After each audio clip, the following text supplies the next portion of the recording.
Hello, everyone. It's been a bit since I recorded this and way longer since I posted a video. And I'm trying to work on getting better at editing and posting videos. But to be honest, so far that's been my least favorite part about doing this channel is the editing. It feels more like a second job than it does feel like the fun part, which is just talking and thinking about different ideas. So I gotta get better at that. This is one of my goals for the year. I have a whole list of goals, but one of them is to really give this channel a shot, and I'm gonna try and get better at posting content because I know that's pretty important for the channel's overall health and whatnot. So, but anyways, today I have a lot of topics I brainstorm and I want to get into it. But before I go any further into the topics, big life update for me and my wife. We are pregnant. Just gonna say it like that. We are happy and we are pregnant, and we had our first prenatal visit to the doctor, and you know everything so far is looking really positive and good for the child's development. So we're really excited about that. She at this point is 9 to 10 weeks into pregnancy, so we're still in the first trimester. Um, Definitely dealing with morning sickness, and it's been hard for her to, eat a lot of food. She's actually lost weight, which can happen for pregnancy, especially in the first trimester. For all you people that aren't dads, you would not know this, but actually, you might lose some weight in the first trimester. But we're hoping that changes in the second, third trimester because she's gonna have to gain some weight as time goes on. So that's the big life update. We told all our family at this point and friends. Everyone's very happy for us. It's one piece of good news that seems to be coming through after what seems to be like an endless news cycle of anxiety, and maybe not for everyone, but definitely for some. Definitely, it's been a time of anxiety in the news cycle. So for our personal news to share with people, we feel very happy that we bring some joy into people's lives about our pregnancy. We don't know yet the gender of the child. Personally, I would feel better if it's a son, but obviously not really our decision. It's just going to be what's going to be, and I'm going to love a son or daughter no matter what the case might be. We're just praying, and so far so good, but praying and hoping that the child is healthy is the number one concern. And the doctor didn't seem worried. We did. I'm forgetting the name. It's not a shoot. What is that? It's not an X-ray. I'm blanking on the terminology, but basically you get to see the baby. Like, we have pictures of the baby right now as a fetus, and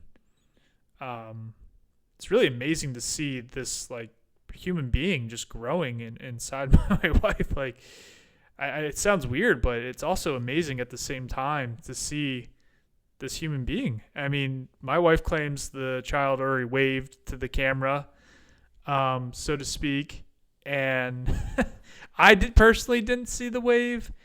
But and then the heartbeat was good, very normal readings and whatnot. So the doctors seemed the healthcare providers seemed pretty positive about our situation, and that made me feel good. So that was a lot of anxiety going into our first prenatal visit that I was dealing with. My wife didn't seem too worried. She seemed fine the whole time. And nausea is actually a good sign in a pregnancy. So she's been very nauseous, which I guess is good for the baby, not good for her. But that's one sacrifice women have to make when they're pregnant, is they give up their healthiness for the child. So all good stuff. So that's the family update. And because of that, we've had to move recently. We went from a 1 bedroom to a 2 bedroom. We were trying to get ahead of the game. That's why it pays to think ahead of time. Because as she gets more pregnant and as the weeks go on, we just didn't think moving later in trimesters made sense. There's never really a good time to move in general. It's always quite a chore. So 2 weeks ago, we moved literally down the street. And that was a lot. I walked 91,000 steps in 3 days. And it wasn't just walking like, oh, look at nature. No, it was 91,000 steps carrying our whole apartment to a new place. So couches, beds, tables, dressers, TV stands, bookcases, books, all the knickknacks. That's really the worst part about moving. It's not the big stuff. It's all the stuff. You got to get everything. You can't leave anything. So you're just going back and forth, down steps, up steps, moving stuff out of the old apartment into the new apartment, driving. I had to rent a truck. I had to get a truck to carry all this stuff. And then trying to find people. Our friends and family were nice enough to help us, but something else I learned in all this, like, this was our problem, and people were nice enough to help. Of course, I compensated with some money, which I thought was right. But even with that, and even with the relationships and family and all that we have, and we do feel blessed to be supported by all that, it was still a lot of manual labor on my part. I tried not to let my wife do too much, but she still was cleaning and obviously I don't want to overstress her body during this time, but it was really on us to get the move from start to finish. And then the office that we work with was kind of a pain in the ass to deal with, which I'm not going to get into that, but I mean, this is just a small part of what goes into moving, address changes, et cetera, et cetera. So yeah, a lot of big updates in like the family realm between my wife and I and our residency, and it's all good stuff, but like it's springtime, people. I don't know where you live or what country you're in. I don't know if anyone's even listening to this, but wherever you are in the Western Hemisphere, in the United States, which I live in, we're heading into springtime, and it's like that Peter Frampton song. It's called "A Wind to Change" or "Wind to Change." Things are changing as it gets a little warmer out. The flowers, the trees are budding. Nature's starting to wake up from its hibernation, but so are we as like people. Like I don't know how cold it was where you are, but it was freezing this winter where we lived. My dog hated going outside, and unfortunately he doesn't know how to use the toilet, so we had to go out every day in that weather. And there was days where it was pretty miserable, and it sucked. But that's life. You got to deal with whatever it throws at you.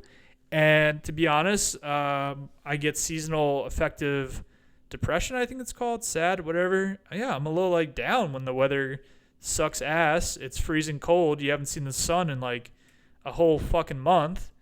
But here we are. We're in spring. Spring is upon us. The birds are chirping. The sun is brighter. It's daylight savings now. So I love that. I love that it's 5 p.m. our time, and it's still pretty daylight. I mean, I still see plenty outside. It's not even that dark. So I love that. Why do we even do daylight savings time in the first place? Like, or whatever it's called when it switches back an hour. Let's just keep it where it's at. Let's not move the hour back. I know it's nice to get that extra hour of sleep, but it also sucks when like it's 5 p.m. and it's pitch black out. You can't see dick, and you're like, my life is, sucks ass, and this day is already over. So, but I digress from that. We're out of winter, not officially, but almost. But practically speaking, it is springtime. There is a wind of change. Things are changing around the world. Like the day we moved out was the day shit literally hit the fan across the world, in different areas. But our life was definitely tumultuous then, as everyone else's was. I got blisters moving, which sucked ass, but they went away naturally, thank God. So yeah, just a lot of things are going on. A lot of questions running through my head. Definitely getting nervous. I've been eating a lot. late at night. That's like a nervous habit I have. I don't know. It's just something I'm working on, but like it's comforting to eat like at 1 a.m. I know that sounds fucking crazy maybe to some people, but it's like a nervous thing I do. So I'm definitely excited for the future, but like, yeah, there's a lot of work that we've done already, and there's way more, so I'm told, that's going to occur once the baby's born, and definitely skills I don't currently have. I don't know how to change a diaper. I don't know really next to nothing about raising a child. I raised a dog. He's an awesome dog. He's great, but this is like 10, maybe 100 times more difficult of a challenge that I'm heading into. My wife and I are heading into, I should say, and but that's life. You gotta challenge yourself, and the reward is great. My dog is great. It didn't start that way. He wasn't always the sweetest angel on earth. Now he is. So it definitely pays off, and it feels really rewarding to see all that hard work that you put in and all the training and discipline that your dog learns. I can only imagine what it's like when you see a kid develop and become an adult. But I have plenty of time to update you on all that. I'm not really sure when to tell my employer about our life change. I know it's different. I'm a man, so, physically speaking, not much has changed for me. But, I mean, my wife is going to need more help as time goes on. So, still thinking of, like, when to broach the subject to my manager. I think she'll be happy, but you just don't know what's going on in people's heads, and just really, like, they might seem happy, but are they really? I think she will be happy, but there might be things that I'm not even aware of. So I'm just like hesitant to tell her at this point, my manager, but it's going to have to happen. I mean, we're thinking about waiting until my wife really needs the assistance from me. So I'm blessed so I can work from home. So, maybe there'll be a work accommodation. Would they approve it? To be determined. I would think so, because I work for a company that prides itself on valuing its employees. We'll see about that. But I'm hopeful that they'll be cool about it. And, I really just like want to focus on like building this family. My wife and I have already started with our dog, and now we're bringing a real live human being into the world. So I'm like super stoked about it, but of course I'm nervous. Like, I've never done this. I've done a lot of things. I've graduated from college. I've worked a career that's somewhat respectable and so forth and so forth. But this is like the next evolution of being an adult. So of course there's going to be anxiety and, self-doubt and whatnot, but you got to just like tell yourself, hey, I've done so much. Look at my portfolio of achievements, so to speak. David Goggins calls it the cookie jar. I just read that before I got onto this recording. But, you can look back at all you've done in this world and really be like, okay, well, here's another challenge. Let's see what's going to happen here. And you got to roll the dice. You do have to roll the dice. You got to take risks to get rewards. But yeah, a couple books I've been reading to help me with becoming a potential parent and what to expect when you're expecting is a great book for people who are expecting a child. This is considered like the pregnancy Bible, so to speak. Not about religion, but it is literally as thick as a Bible. It has a lot of good information. It's not all the information you'll need because it's a little outdated. I have a revised version, but I don't think she's a doctor. She's just a mom that researched heavily into what to expect when you're expecting. So that's been a good book for Rebecca, my wife Rebecca. And another book that I'm reading is called The Daily Dad by Ryan Holiday. This is just like inspirational quotes and philosophy to help you become a better parent, which I guess I still need, like, that aspect of lessons as well. Like, not just like the practical what to do here in the third month. Because what's nice about what to expect when you're expecting, it goes month by month. Like, you're in month 3, you're in month 4, etc. And that's been good for her and us. But, I think I gotta get another baby book that's just like what the man has to do. Like, maybe I don't even need a book, but the Daily Dad's been good for just like motivational quotes and thinking outside the box about what it means to be a parent. One theme I'm already picking up on in the book is, not putting too many expectations on a kid. I get that, but I guess we'll see how it all plays out when I'm a real father, because, I have high expectations for myself. Why shouldn't I pass it on to my child? And maybe I want my child to be successful as well. I mean, that comes with having expectations for your outcomes and so forth. But I guess, like, as a kid, you shouldn't really worry about that stuff. You should just be very curious and be very, like, motivated to learn, and whatever's interesting you at the time to be, like, 100% absorbed into whatever that is. That's probably the healthiest thing for a kid, is just to really, like, explore and not feel afraid to learn, because I know some households chastise their children for just being curious versus, like, you don't want your kid to do dumb shit and you have to correct that so they don't get injured.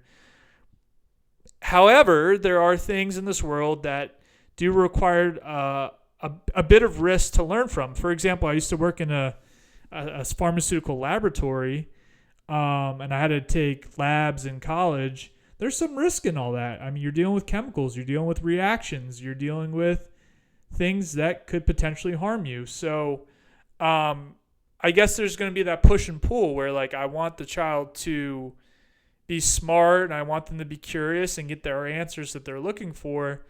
At the same time, they don't need to test electricity by sticking a key in the electric socket, which I did as a kid, apparently, and I got hurt and had to go to the hospital even though I was fine. Like, they don't have to test gravity, like going up the steps and falling down, which I did like 10 times. I fell down the steps. Like, yeah, there are things that I personally made mistakes doing that I think I would give my kid a leg up by not repeating the same dumb shit that I did. They're going to do their own dumb shit. That's life. They're going to have to learn from their mistakes like everyone else. But if I can say, hey, maybe you don't want to walk down this particular path. Maybe what you're doing is going to lead to more damage than a lesson or an education. Yeah, that's where I'm going to have to intervene. Because we don't need to go to the hospital every week to learn a lesson, right? That's where a parent does need to be an intervention. I can't speak. Needs to intervene. Needs to do something to prevent the kid from being injured or etc. So, yeah, that was a lot of bullshit I just threw at you. Just trying to think anything else I can talk about. I think I covered all the topics. Just a little shout out I want to do at the end here. I'm trying to keep this channel apolitical, but I do want to say a thank you to the U.S. troops.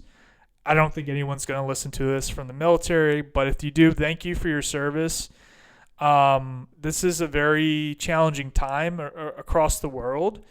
Not getting into the politics of any of that, but I come from a family where my dad has served in the Coast Guard. I have not served, and I feel bad about that, but I have not served in the military. But I have two grandfathers that did. I come from a family that has served in this country, so I do appreciate that. People are still doing that for this country and keeping us free and keeping, justice and liberty for all. Every day in school, I did the Pledge of Allegiance until I went into college. But I do love this country, and I do love that we are safe because of the troops and what they do for us. So that's it. I just want to say thank you for keeping us safe and keep kicking some ass, So, and stay safe as well. I mean, I know you have your missions and you got to do what you got to do. But, I hope God's watching over you and you stay protected. And in turn, you can protect us. So, yeah, that's it. I think I'm going to sign off. I'm going to have to figure out how to edit this and whatnot and get some content out to anyone that gives a shit. But, yeah, thanks for listening if you listen. And have a good rest of your day. Bye.